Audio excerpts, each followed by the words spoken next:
Breaking: Ted Cruz issues powerful North Korea demand, media stunned.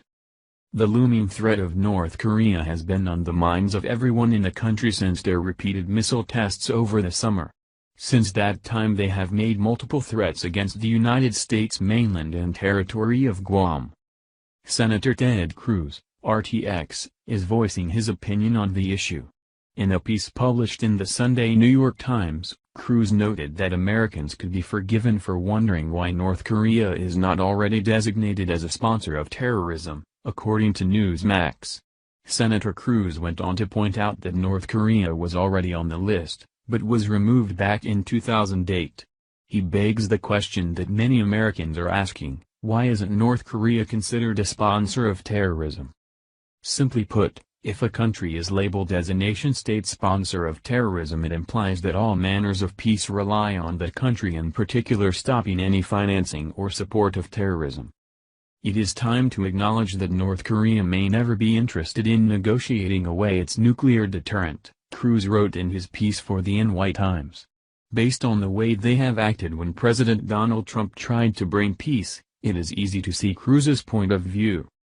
He continues, "Will we continue our diplomatic overtures to the Kim regime on the flawed assumption that it is interested in a future without nuclear weapons? Indeed, based on the state-run media, and from the mouth of leader Kim Jong-un himself, the question is legitimate." This news comes in light of reports that North Korea may possibly be working to produce biological weapons that it would use to push back enemy soldiers, or to cause chaos in densely populated cities, according to the New York Post.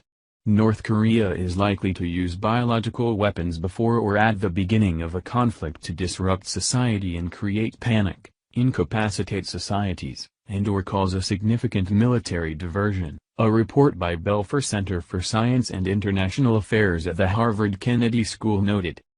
Cruz also went on to talk about how North Korea could leverage their nuclear threats to cause even more problems for the United States.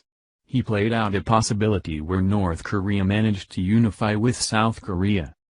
"We must seriously consider the possibility that the North's current leader, Kim Jong-un, is preparing to use nuclear weapons to drive American forces out of South Korea, in order to unify the two," Cruz wrote.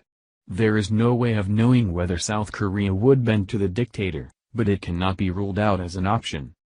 Cruz stated that he believes that putting North Korea back on the list could be a good start towards keeping the United States on alert to Kim's nefarious activities. He explained that this decision strengthens our hand and weakens that of Kim Jong-un. "The point seems to be that we need to keep a closer eye on North Korea. Above all else, we need to acknowledge them for what they are, sponsors of terrorism. They are not interested in making peace, as the state-run media has explained time and time again. The only interest Kim has is bringing fear to the United States. We cannot let them bring fear to our great nation." Cruz's advice seems to hold a lot of water. It is unknown at the time how President Trump feels about the suggestion made by Cruz in the NY Times. Thank you for watching this video. What do you think about this? Share this on Facebook and Twitter along with your comments.